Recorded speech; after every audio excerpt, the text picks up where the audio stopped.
Hello class! I will be posting several kind of shorter videos within this one longer one to address a variety of different topics, but we are making such great pace through the course and it's been so neat and just really wonderful to come alongside you and some of your learning, and I can really tell that some of us are really growing and stretching and changing, and that's really great.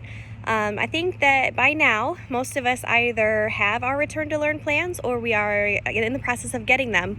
So what I'd like to do is I'm going to create an additional discussion board. And so it doesn't get kind of confused in any of the weeks, I'm going to put it up where we have our news and notes, prayers, facilitators forum up there, and it's going to be called Return to Learn. And as you get your Return to Learn plans, if you want to share those in there, any particular questions or anxieties that you have, and anything, we have such a talented and diverse group of teachers. Your plan might include something that somebody else has had experience in, and can kind of speak to that. So any specific questions that you have that we can discuss as a class in there, I would be super receptive to getting that information in there. So if you could go ahead and kind of do that as you feel comfortable, and as you get that information, it might be nice for us to process that kind of thing in a group setting where you feel just supported and safe, seen, and valued, and use our collective expertise in this course to kind of inform what we do in the fall. I try to be really mindful about the fact that nothing is accidental, right? Our God is so intentional and so good all the time. So I really believe that He brought us together in this class at this time and for these purposes. And I think we should use that to our advantage in as much as we can. So go ahead and look for that forum. And this will conclude part one. We'll get on here with some other things in just a second. Okay, part two. So if you see me look up, I'm looking at my notes here. I want to talk about some of your learning styles and the discussion posts therein. You guys brought up some really great nuggets that I wanted to discuss with the whole class. The first one was starting class with a do now or an independent activity, and I just wanted to speak a little bit to the value of that, not just in terms of the strategy as outlined by Limov, or as in obviously we know there's value to bell ringers, to connecting the prior learning to today's learning, but I want to reframe it in terms of a classroom community and culture piece, whereby having that allows students who come in late to transition seamlessly into class, and their lateness does not become a reason that they don't want to come to your class, right? One thing that I've really tried to do over the years is change my responses to lateness, because I understand that there are a wide variety of reasons that students are late, right? Many of them are outside of their control. Some deal with culturally normative expectations regarding time. So there's this whole greater reality of why kids are late, other than that they just don't give a crap, which is often how we treat them when they arrive late to class. So my philosophy for the last few years has been, when a student arrives late to class, there's one or two approaches that I might take. If they look like they don't want any attention, I just let them sneak in seamlessly as though they were on time. And if they are appearing to be in an okay place, I'll say, welcome to class. I'm happy you're with us today.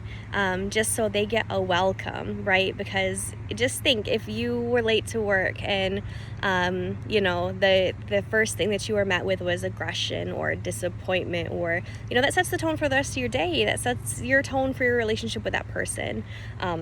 So I think that we're training kids to participate in an adult world, but we don't need to punish them like they're already adults. We need to help them kind of grow and understand, and we need to be super aware of the why behind student behavior. So I think that Limov's strategy of starting with a bell ringer activity and that do now can really help us improve our classroom community. The next thing I wanted to talk about was, a lot of us discussed the importance of demonstrating how to take notes. I think this is so broadly applicable in not assuming students know things, not just content, but not assuming that students know academic skills and also behavioral expectations.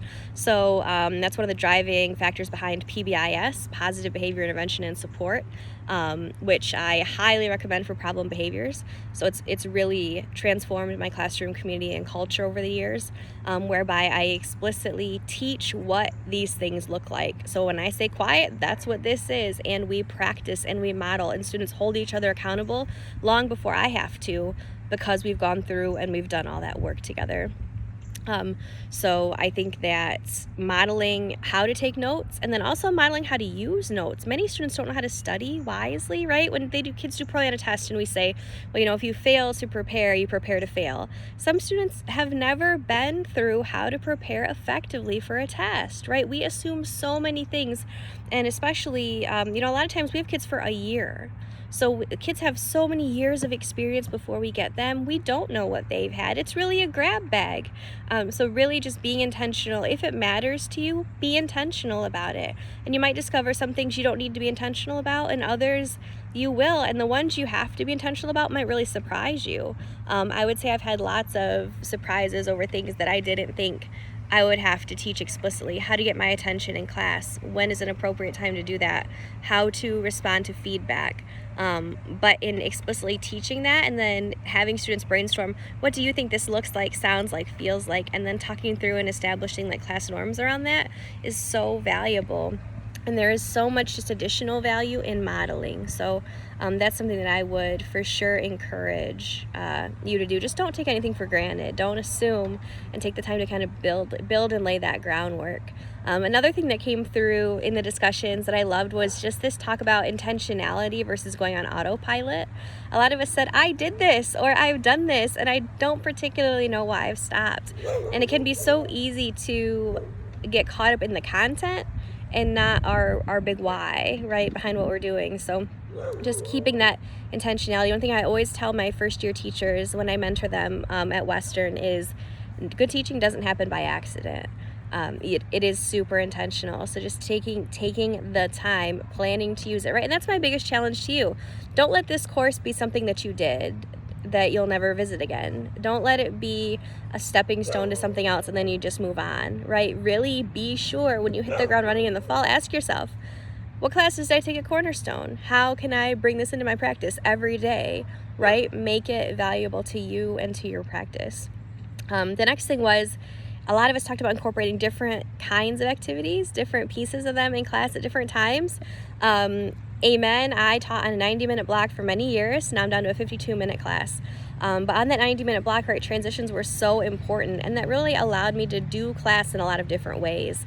I responded to one of the discussion posts with basically, once you get down to a standards and really skills-based form of instruction, you can spend a class on a skill and you can explore it 3 to 4 different ways that honor the different ways in which kids might take that in best. But one thing that I did that really helped is students love structure. They thrive in structure. That's one of the reasons why the school year is good for students, and the summer oftentimes is not. And so having routine transitions. So what does it look like to transition between activities? So my class has regularly scheduled sections of class, even in the 52 minutes. And we talk through and establish at the beginning of the year what it looks like to move from A to B and B to C and C to D. We talk about what the transition into the room looks like, what the transition out of the room looks like.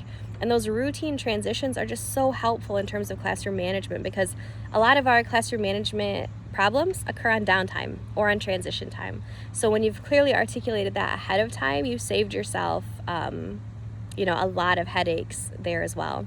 The next thing was engagement and keeping student engagement. That's one thing that I think this book is particularly great for, Teach Like a Champion.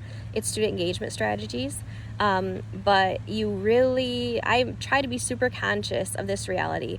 If students didn't have to take my class, would they still come here? And I try to create an environment where students want to come here. And one of the things that, and every year I ask kids, what would make you want to come to my class? What about the way I taught makes you happy to be here, would make you want to come here, would make my class the highlight of your day? And a lot of times I get back that high level of engagement, low levels of downtime, but kind of like planned downtime, right? So if you've been super on for a while, silent sustained reading or something, right, just that brain break, they appreciate that. But really just that, I think we have a tendency to assign something and then just kind of let it be, right? And those high levels of keeping students engaged from bell to bell. And that's why teaching is exhausting. My husband will always ask, you're tired when you get home. I said, well, yes, my Apple Watch says I walked 10 miles and I thought I was exercising when I was teaching. You get the little alert. Looks like you're exercising. Do you want to start an exercise? Because it really is engaging work. During the school day, I sit at lunch, maybe. That's if I eat lunch, if I'm not doing a working lunch with students. So that level of always being present, right? And it's not just pacing, or it's not just intentional, like walking around. It's literally, you are always doing something. Kids are always doing something. They have to be on the edge of their seat, be on their toes, be a part of this learning experience. I think in 52 minutes isn't a lot of time. By the time you settle in, we read or write for 10 minutes a day. Then I've got 40 some minutes, right? So it is kind of the exact amount of time to be able to keep kids engaged. And even when we're talking about like the I, we, and you, kind of that general release model, there is still tons of room for engagement at like all those different parts. So really just, and two, high levels of engagement is your differentiation. So if you have high levels of engagement in your class, you have opportunities for students who are still practicing that skill, and you have students for kids who are early finishers, right, and who are done early. You have those kinds of enrichment opportunities. I think that can be really helpful too. The next thing goes with the I, we, you, and that's just really encouraging student ownership of work. So my school employs the 5D teacher evaluation model. It's one of the newer ones nationwide, but it's catching on in Michigan. And the highly effective indicator in almost everything is students do this by themselves. You've created an environment where students self-regulate their behavior. You've created an environment where students can ask each other the questions that you would ask them because they know what it's like to be a student in this class. You've created an environment where students can tell you what they know, and they know the best way to demonstrate that. So I have always been a fan of I, we, you, but now I focus so much more on the you, right? Very little on the I, a lot on the we, a lot on the you, with a lot of student choice built into the you. And I think that allows me to have more like distinct separations between those things, so that students understand when I've released them into that student ownership. And then the you, if they need extra help, they know first it comes from a classmate, and not just a matter of procedure. They know that their strongest tool is the teenage brain next to them, because that brain understands it in developmentally the same way, right? Whereas mine doesn't. They know that they are their own best resource for re-explaining a direction. They understand that, they own that, they're proud of that. They are a self-sustaining leadership culture, and that's something I've worked really hard to develop, and it's still my area of focus now for the third year, because it is not the way I was trained to teach, and it is not natural, but it's so worth it. It is so cool when you do your job, and then the kids do their job, and also your job. And you see them kids rose above every expectation I ever had in taking ownership. So I guess my advice there would just be, don't afraid to give it. Prepare them well for it, set them up for it. But then I think you'll be really surprised at what kids at all different grade levels with appropriate grade level supports can really do. They don't need us as much as the teaching profession wants us to believe that they need us. Right? I mean, they need us for all different kinds of things, social and emotional support, all different kinds of things. But students are often ready and capable to do more by themselves with some freedom of choice than the profession speaks like they are. So I would just really encourage you on that. The last thing is about pacing. And when we talk about pacing, I think a lot of us get caught up in the what, not the why. So when we're trying to squish things in, or when things are going, we feel like we don't have enough time, we spent too much time here, it often is we didn't spend too much time with this skill. We spent too much time in this unit or with this work or some such a matter, right? So really keeping those skills at the heart of what we do will really help you with your pacing, because then it's not getting through a novel. It's not, you're constantly asking yourself, what's your why? What's the best way to accomplish this why, right? What's the skill I want students to learn? What is the absolute best way for me to do that in this particular time and space? And that gives you freedom to change course and be flexible along the way, and it doesn't make you feel like you're in such a box with your pacing. So I would kind of encourage you to just, when you feel crunched with pacing, just go back to your why and say, am I feeling stressed for a reason? Or, am I kind of varying from my why, and have I strayed, and am I on other things? I think that has really helped me with my pacing as, as a veteran teacher by this time. And then too, with like the learning style discussion. So all students learn all different things in all different ways. Some have a preference, some don't. And it's dependent on so many other things too, right? Introversion, extroversion, like prior social experiences, prior educational experiences. So just really understanding that there is no, good or bad. There's just different. And really being cognizant of honoring that, especially with remediation and reteaching. So when I went through our lesson plans, some of us struggled there on that. So when you like remediate and reteach, it's super important to teach it differently than you did the first time. If a student didn't get it the first time, there's probably a reason why, right? So identify that reason why. Did they not sleep? Were they not focused? And then go through that. And then if you reteach it the same way again, they still don't get it. They need a different learning modality. And we live in the age of Google. If you are not prepared in your professional practice with one, Google it. I have done that before. How to teach obscure comma rules to students who favor hands-on learning, right? If kid has an A in woodshop and a D in my class, and I talked to the woodshop teacher and he's like, yeah, he's just super hands-on. I'm going to find a way to teach obscure comma rules in a hands-on way. And it's going to take a lot of time and preparation on my end, but it's going to happen. So really just making sure that when we get kids, these are the PLC questions, right? What do we want students to know?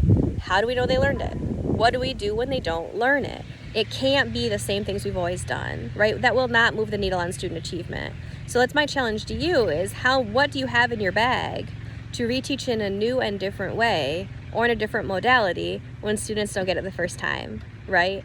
I think that's like a big challenge area that all of us can grow in. And then there were a couple other student comments as well. Rachel said, it's a direct quote, I typed it so I remember, I find myself struggling at times with the restrictions of the curriculum and the required assessments. A to the med. That is my reality right now. I think I've told you guys before that we're in the process of a curriculum revision, praise the Lord, but my district is an incredibly scripted curriculum. So there's not a lot of flexibility, and it's also not aligned very closely with modern best practice. We're dated probably about 15 or 20 years. So we're moving in the right direction, but we're not there yet. So as you find yourself struggling with the restrictions of your curriculum, really, hopefully, right, you are equipping yourself to make your educational environment better. This program isn't just for you, right? Christ rarely does things just for us. I mean, he does. He loves us and he adores us. But our life has a bigger purpose, and it has a bigger kingdom purpose, right? So don't discredit your being here as a part of Christ's kingdom purpose for your school, for your district, for the students in your class, because you'll be equipped to do better for them, right? One of the things that has been difficult for me is when I've felt complicit in doing educational harm to students. And, that could happen even in, if the curriculum's bad, if the test is bad, and you're like, gosh, I know this kid knows so much more, but this test right here is not going to let him show it. All right. So when you get those frustrations, just again, really going back to that why, what skills do I want kids to learn? How can I best teach them those skills? Then look at what you have to do, right? What is absolutely required by the district? What are you being held accountable for through district common assessments, those kinds of things? And keep your why and your love for students and your love for Christ at the center of the way you look at those things. That's really been able to kind of help me center and rationalize and just know that we can trust this. And that's one thing with my anxieties right now with the school year, we can trust the next chapter because we know the author. I keep telling myself that I can trust the next chapter because I know the author. God is good all the time. God did not stop being good because of COVID-19 and the stress it's placing on schools. God is still watching over me. He's watching over my children. He's watching over my students, right? So just kind of always keeping that lens at the center, especially when it, when your classroom feels taxing. And the last one is Gail talked about collaboration. So incredibly important. I think one thing that COVID-19 really helped in my building and my culture, at least, was with instructional collaboration. For the first time, they weren't just my students, they were Portage Public School students. So we worked really closely with our sister high school. So it didn't matter if you went to Northern or you went to Central, you were getting the same things at the same time, because everybody deserves it, right? Everybody deserves a high level of excellence. So, and also just in terms of two minds are so much better than one. I think sometimes in teaching we can, particularly if we don't agree with what's going on, we can just kind of like close the door and do our own thing. We have the freedom to do that for good and for bad. I would really just encourage you, right? God intended us to be social. He intended us to make meaning together. He intended us to, right, come together for his purposes, to worship together. He intended us to learn and to teach together as well. God knows that you and every other person at that school together can do good for this kid, right? You're not at that school by accident. Miss, Susan in the room next to you isn't in that school by accident, and your students aren't in your school by accident, right? Everything is so well designed for the Lord's purposes. So just don't miss out on those opportunities. My pastor has talked before about just getting to heaven, and just the metaphor of, what if there's all these like boxes that they look like Christmas presents and they're unopened, right? And the Lord's like, these are all the things that I had for you when you were down there on earth that could have enriched the kingdom, could have enriched your life, could have enriched your sphere of influence, but you didn't open the boxes. Like, I gave them to you and you left them unopened. So that's something I've been really trying to be aware of, right? Like, what are the boxes that I'm leaving unopened? What is the Lord putting out for me? And how can I fully utilize that for the kingdom work, right? Not just for my own personal benefit, for the kingdom work, for the kids, for my community, for my family. And I think Gail's comment on collaboration goes super strongly into that. All right, and here's the end of the second part. Sorry, it was a little long. The third part is from the same discussion but separate, so I wanted to kind of laser focus on that.